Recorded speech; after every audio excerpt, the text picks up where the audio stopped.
What's up YouTube? Today I'm going to be going over what it looks like sparring right before a fight. Now before I do that, I'm going to have to explain what a shark tank is. And no, it has nothing to do with sharks. Hear me out. So a shark tank is the best way to test a fighter's endurance. Imagine you start a sparring round with a fresh opponent and you're also fresh. But then the twist hits. The round ends and your partner is switched with the warm body and you're not fresh anymore. See? That drowning feeling you're feeling right now?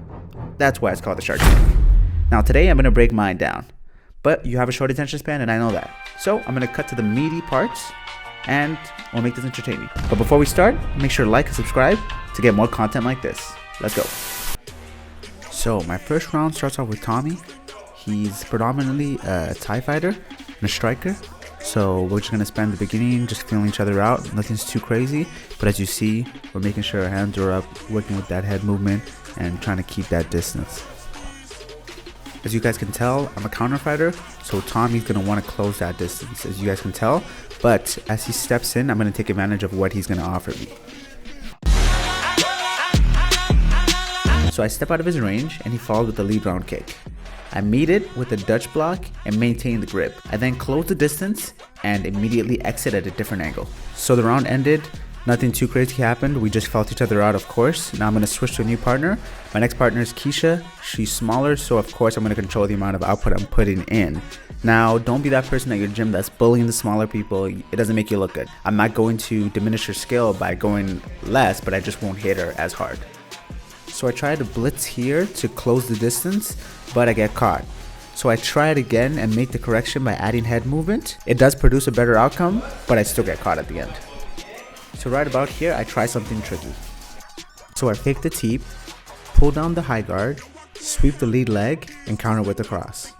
So for the rest of the round, I work on being evasive, and Keisha does a really good job of putting a high guard and remaining in a shell until the right moment to strike back.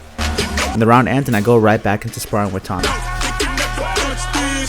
So this is the downfall of having a boxing background when dealing with MMA. Yes, I have great head movement, but as you guys can see here, the flaw is that sometimes I'm rolling into bad situations, which you see here. I roll directly into a head kick.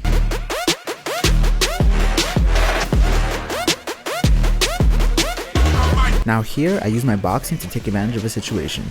I apply enough pressure to cause Tommy to go into a shell. I roll to cover distance and position myself to offer a critical blow.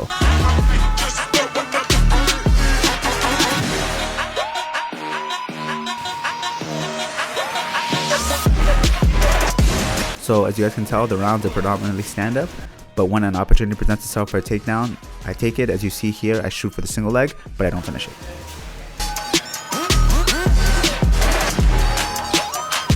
So right here, as we're in the clinch, I attempt to draw his weight in and then use that same momentum for a foot sweep, but it's not successful.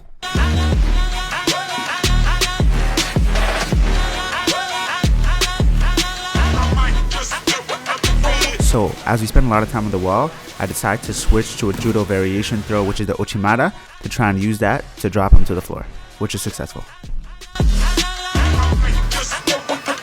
So the round ends with Tommy, and I start the next round right away with his twin brother James, who was training someone else before this fight, so he's really fresh.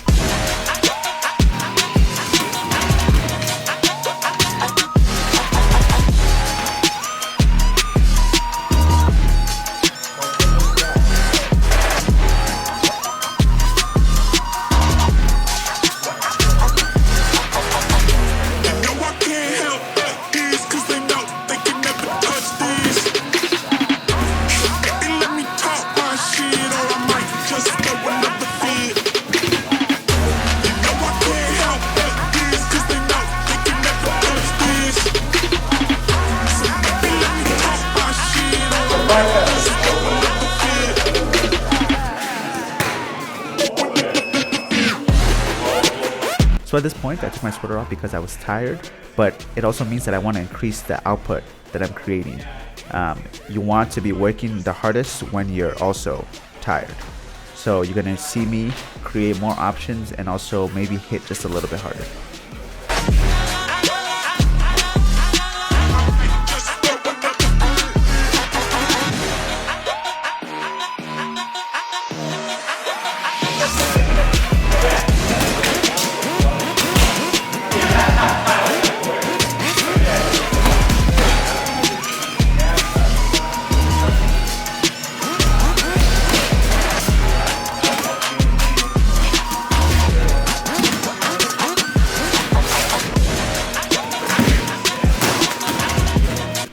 So right here, I use a simple pull counter tactic. As my opponent is throwing, I'm moving out of his space. And as he's retracting, I'm moving back into his space and looking for that big counter.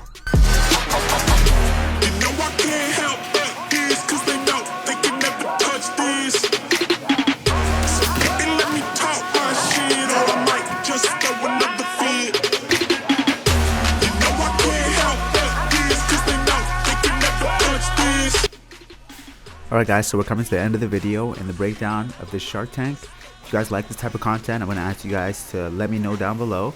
And of course, if you're not subscribing, hit the subscribe button and like this video if you like it. And I'll see you guys next time. So for those of you guys that have been here already, you know the motto. And if you guys haven't, don't forget to adventure more and worry less, because life's too short. Let's go.